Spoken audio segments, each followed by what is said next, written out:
Hi, the topic for April 2020 was Patrick Lecture 188, which is affecting and being affected. And this time around, we're going to do dessert first. So when I listed off the subtopics, the final one, the last one that I saw as a topic within the lecture, was living in bliss, living in contact with your innermost being the equivalent of living in bliss. And what I found during the 4 weeks was that was the section that was least understood. It was wonderful that everybody got the other sections, but this section seemed to be misinterpreted. And my analysis of what happened is that bliss unconsciously was seen by many people as a solution, a final resting place, a goal, a finite point in space. I want bliss. Full stop, period. The dilemma with this is that full stop, period, doesn't exist in the universe.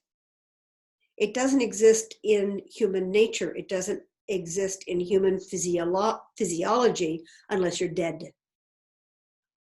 So there is no full stop. Life is defined by organic transition, aging, birth, growth, change, transformation, something. It's changing, it's alive. So the idea of finding a finite point in space and saying that's where I want to go and that's where I want to stay is in effect the definition of death. I know it doesn't seem that way, but that's because, to my understanding, people don't think this through. Now, I am speaking to you with the virtual image of the Brooklyn Bridge in the background from New York City, center of the coronavirus for many, many weeks now. It is my hope nobody else becomes the center and that this fades out. But I've been living in the middle of a pandemic. And so death has been on our doorsteps. To go to the grocery store meant to court death. There's a potential here, a possibility here. I don't know any other way of expressing it, of lightening up about death, of accepting that it's around the corner no matter what you do, no matter what you think, no matter what you hope. Death comes when death comes. Why am I bringing this up in relationship to bliss? Except for death, bliss is going to be momentary. Momentary in the sense of, as you move, you're going to move into bliss and out of bliss, into bliss and out of bliss. That is how I understand the Patrick Lectures to present the concept of bliss. Now we yearn for it because it's lovely and it feels so good and it permeates our whole being. It expands and makes us feel one with the universe. But we can't stay there. We can't stay there for many reasons. Number one, that's not the human condition. It may be true in spirit, but we don't live there. We live here. So the New Age concept of bliss and nirvana in effect becomes a substitute for heaven. The old religious fervor for when I get to heaven, I want to get to heaven. My experience in life involved having parents who were World War II and Depression veterans. And so my father thought that when he was 65, he would retire. Fortunately for him, as he got closer to retirement age, he began to notice that when men of his generation retired, they died. And they died because they didn't have a life. They took away the one motivator, the one feeder of their challenges and their enthusiasm and their passion. When that was removed, they didn't have a substitute and they died. So my dad built a life before his retirement. He was helped by a heart attack that warned him that it was not going to be a smooth road. And he thought about it and he decided to make some changes. And so he began building his social and volunteer effort retirement life before he retired. So that when he retired, it was like stepping from one ice floe to another, and there was a continuation of purpose in his life. I'm recounting that as my personal experience of, you don't simply retire and find bliss because you're not working. It's an illusion. The invitation in this lecture, this last section, is to consider, what do you think is bliss? And to really flesh that out, to really define, what would bliss be? What would it look like when I woke up in the morning, when I had lunch in the afternoon, in the evening when I relaxed? What does bliss look like if you're living in it? And my perception is, I'm retired, I'm older, I live a rather slow life, certainly not 9 to 5, is that bliss is what you make of it, and it comes and goes. I have a lot of bliss in my life, but the way I keep bliss in my life is I don't hold on to it. The guide describes that paradox indicates a spiritual truth. And this is an example of that. When you don't hold something, you're able to keep it. It makes no sense in linear thought, but it makes sense in our experience. If we try to hold on to people we love, they become restless and annoyed, and they want their freedom and they pull away. Holding on to people does not hold on to a specific example of loving experience. In fact, it can destroy a loving experience. Holding on to one's children does not maintain family fabric. It creates resentment and resistance and hurls them off into the world. Trying to hold on to bliss destroys it. It's as if you were sitting and you had a waft of flavor moving through the air and you smelled it. And your mind went back to memories of home life, childhood, a wonderful day with another person as you smelled this wonderful smell.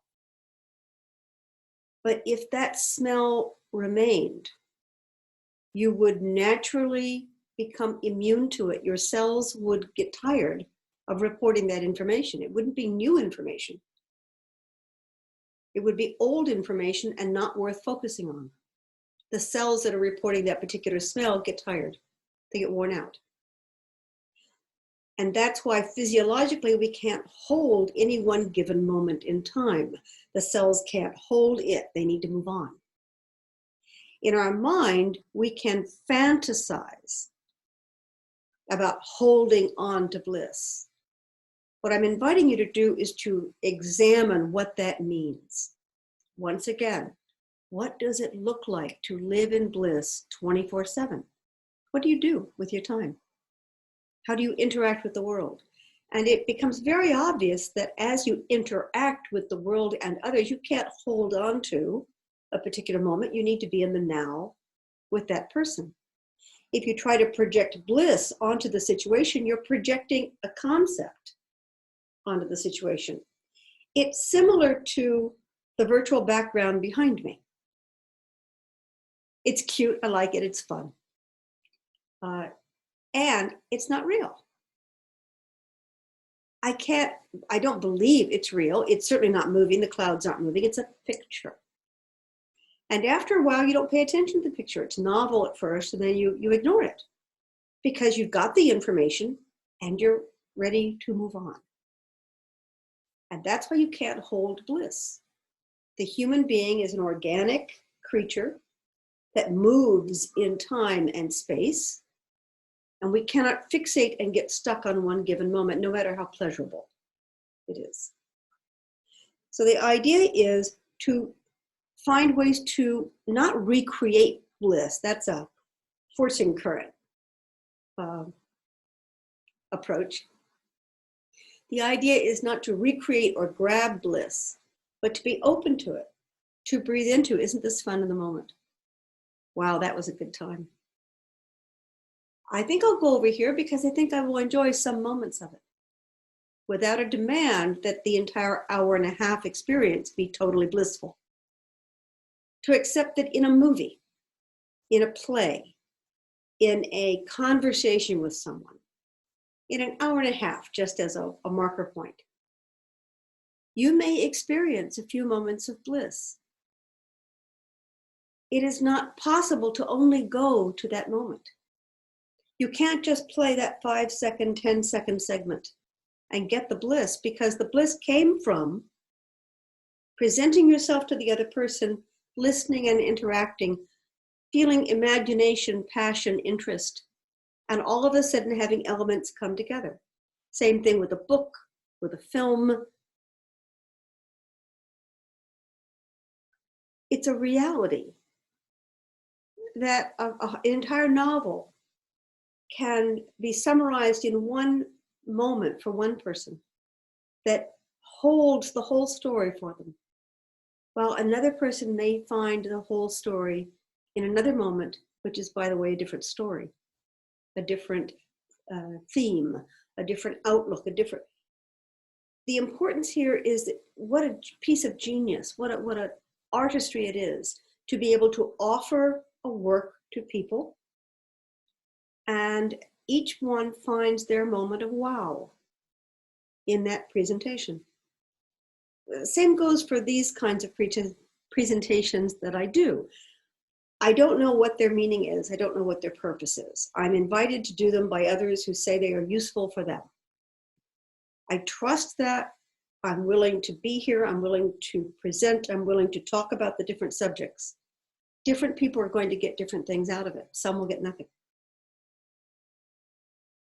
So what I'm speaking of here is that when we talk about living in bliss, it is important to find out what bliss actually will be for you that is sustainable. And I am suggesting that it is only sustainable if you allow it to be organic and real, moment by moment. It comes and it goes. And rather than chasing it, sometimes it's important to stand still and allow it to wash over you again, rather than running and trying to recreate it in an artificial manner. Now, isn't it interesting that that came last in this series of subtopics, the way I read the lecture? And here's how the guide got there. In the first section, what I read was there is nothing to fear. Now, that's why I picked this lecture, because I thought that during the time of a pandemic, it might be important to hear a voice is antithetical to our reality. I believe in the Pathwick lectures. I believe that there's nothing to fear. And that kind of statement is unpopular in a time when it seems obvious that we must run and hide and protect ourselves. The guide is speaking on a different level. The guide is suggesting that, yes, there may be a pandemic, if the guide spoke today. There may be a pandemic. And it may mean that some people are leaving us. And it may mean that trials are coming for others of us, challenges, difficulties. And if we deal with it just in that sense, some people are leaving, some are staying. There will be challenges. There will be decisions we have to make that we're not used to. We will be uncomfortable in some given situations. And like every other crisis in life, every other difficulty in life, the invitation here is to look at the gift that that brings. Now, we all have different stories about this pandemic. For the first time in my life, I live in an apartment building, second time, now that I think of it, in my life. But in my adult life, I've never lived in an apartment building before. And during this pandemic, someone took advantage of, I don't know how to describe it. Someone started stealing packages. Now that we're all ordering online, started stealing packages. And it turns out that the police are too busy to make this a top priority. It's not that they're ignoring it, but you got to catch the guy.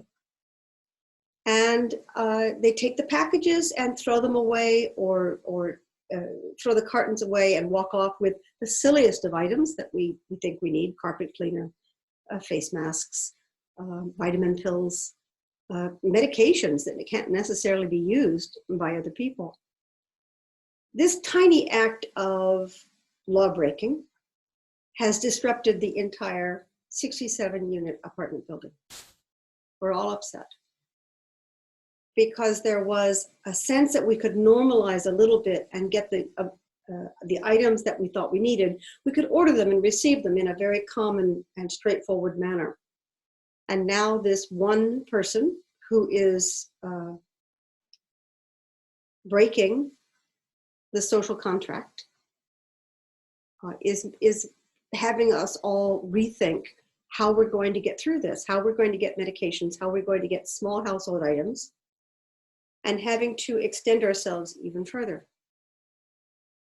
Now let's go back to there is nothing to fear. This situation made me angry. I was surprised at how angry it made me.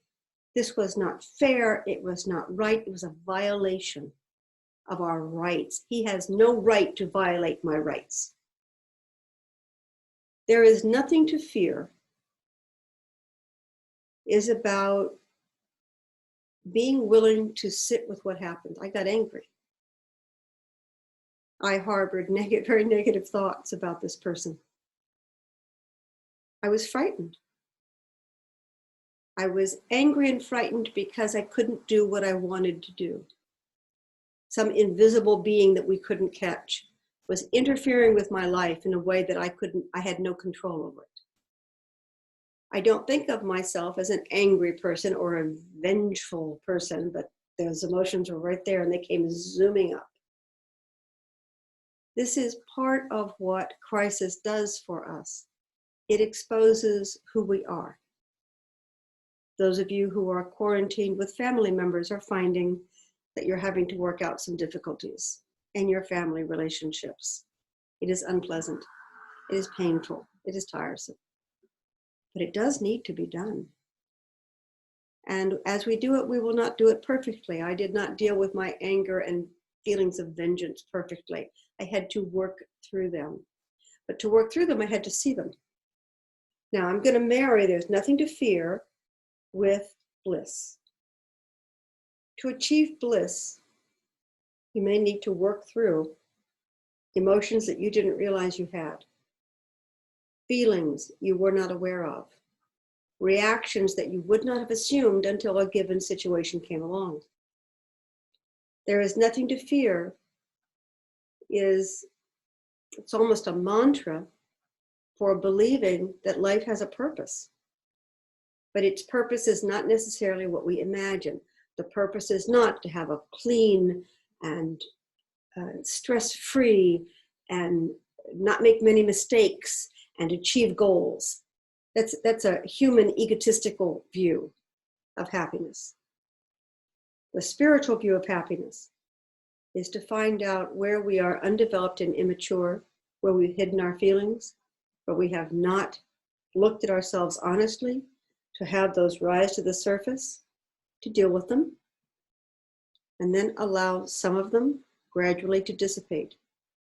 That there is bliss in this. There's bliss in awareness of what we actually feel. There's a sense of relief when we finally get, I didn't realize I was so upset until I got angry at this small thing. So there is nothing to fear is directly related to bliss. And that's why when the guide gives a lecture, he seems to go, it's like a sailboat tacking, goes back and forth and you say, why is this in that lecture? And it's going over here, he's going over there. It is my view that it all ties together beautifully. Once you get each individual point, you understand how they all fit together. So that was the beginning and the end. There is nothing to fear, which led to living in bliss. And in the interim was the lecture, affecting and being affected. There are many lectures that address this. They address it from different perspectives, different viewpoints, using different examples. Like everything else in life, you need to hear it 53 times before you get it.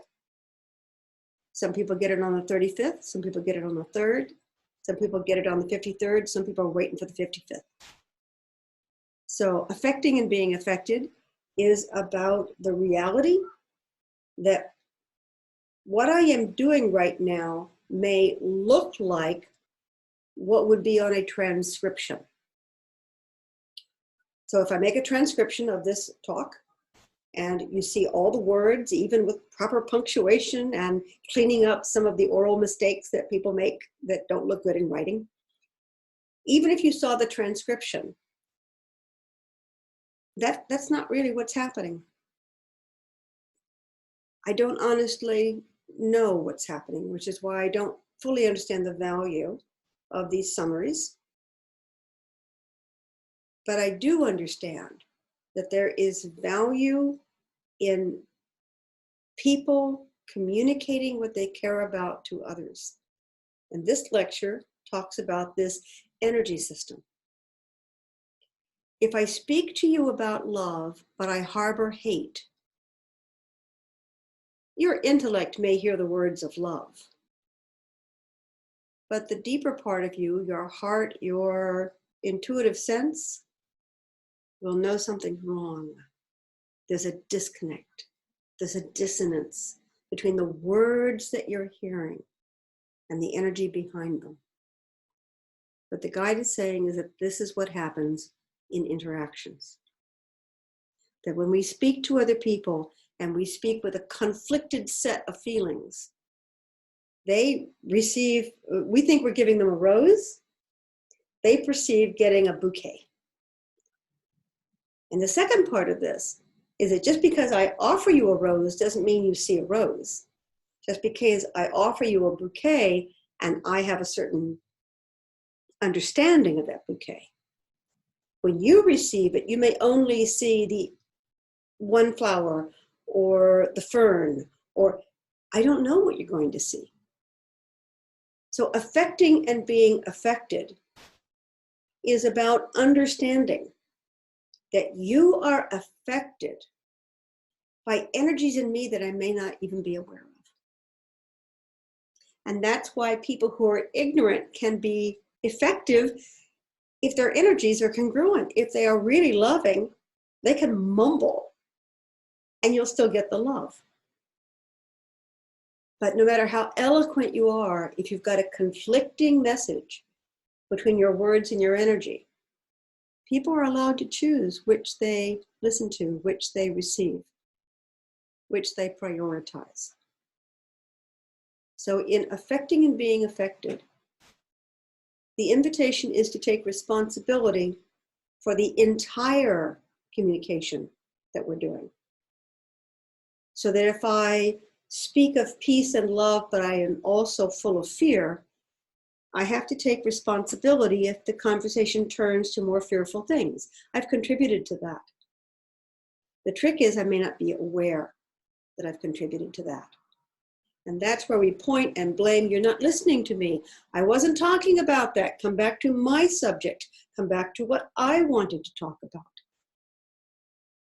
If everyone was aware of everything that was going on, they would simply turn to me and say, Jan, you were really speaking of fear. It's an interest of ours, so that's the tack we're going to follow. And if I were more aware, I would say, yes, I know. I was hoping to minimize that, but you caught me. I was including fear in my message. But we don't have these conversations except in moments of true vulnerable intimacy, where we can honestly say to someone, you didn't mean that. I heard your words, but you didn't mean it. I heard you didn't mean it. Or the other person is willing to say, there's truth in that. It may not be 100% true, but there's truth in that. And so I will accept that while I wanted to mean something, there was a part I didn't mean. And yes, I was giving you the equivalent of a mixed message. Because this is hard to name, and even when we name it with a sense of vengeance or a sense of one-upsmanship or a sense of trying to avoid the issue in the first place by picking on something else, distraction. Because we're not clean when we address it, the waters just get more muddy and more muddy and more muddy until we can't have a good conversation. When people complain of lack of intimacy, the guide suggests that we have to take responsibility for our part in that. Intimacy is a two-way street. So we need to be open and willing to be intimate, and so does the other person. I was teasing during one of the online meetings that I did many years of Bible study as a child. And there were certain phrases that stick in my brain. And one was the biblical admonition from the Old Testament: beat your swords into plowshares. There's a poetry to that, an antiqueness of language that it resonates with me, and it stick with me. To beat your swords into plowshares, beat your weapons of warfare into tools of agriculture, so you can plow the fields, feed your families, and live a good life. But even as a child, I realized the dilemma, and that is, who's going to do that first? Which army is going to give up their weapons of destruction and go off and plow the fields when the other army still has their weapons? And this is what happens when we attempt to be intimate. We may try to force intimacy by being overly vulnerable and refusing to put up defenses. And then when the other person behaves, I want to say normally, they didn't take the invitation. When they behave normally, we react in horror. You're not taking my invitation. Affecting and being affected is about learning where you were demanding that they accept your invitation. It wasn't a choice on your part to simply be a certain kind of person. It was a tit for tat, an unwritten contract that you were throwing out, that you wanted the other person to respond to in a specific way. When people don't respond the way we want them to respond, then we'll react as if they've done something wrong. They haven't done anything wrong. They're not interested in the way we're interested. They're not willing to respond in the way we expect. And when I was a kid, you had baseball bats and you had to choose who was going to pitch or play first. And you went like this on the bat. You choked the bat until somebody capped the bat at the top. And that's what conversations can feel like sometimes. They feel like an escalating sense of competitiveness or defenses until finally it's capped off, it's cut off. I don't want to talk about this anymore. You're not making any sense. You're too emotional, you're too intellectual, you're too overwhelming, you're too, is a way of trying to discount the other person. When you discount the other person feels discounted. And no one just lays down and says, well, I obviously have no value and you can step all over me.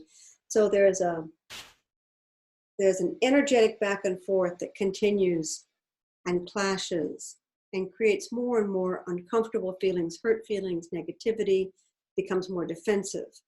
And this is how arguments escalate, like a mushroom cloud. And that's what this lecture addresses. The idea that we are affected and we are being affected by the energy system of the other person, and also they are being affected by our energy system. And the invitation is that at some point we need to take responsibility for what we are doing before we can hold the other person responsible for what they're doing. Now, the question is always, if I'm unconscious of what's going on, how can I take responsibility for it? And this is where being aware, being observant, being objective comes in. You may not know you're doing something, but you can notice effects. You can notice reactions that you don't expect. When you notice a reaction that you don't expect, you can backtrack and say, where did that come from? What did they see? If you've got a defense going, I didn't do anything, they must be looking over my shoulder, somebody else must have done something. You're passing the buck to somebody else. Instead of honestly saying, I wonder what they saw. Was I clean? Was I really inhabiting what I was saying? Or was I being superficial and holding back something? Or did I have a hidden agenda, etc.? You get the idea. So what I wanted to go through was what this lecture was about. And I found that linearly it might be boring. So I mixed it up, did the last, then the first, and then the middle. My intent here is to encourage you to read the lecture because it's great. The study guide is intended to make the lecture more accessible by delineating points that can get buried in the text sometimes. So thank you for listening. Yeah, thank you for listening. I hope you stay safe and well and that you find happiness with your family and your loved ones. Take care.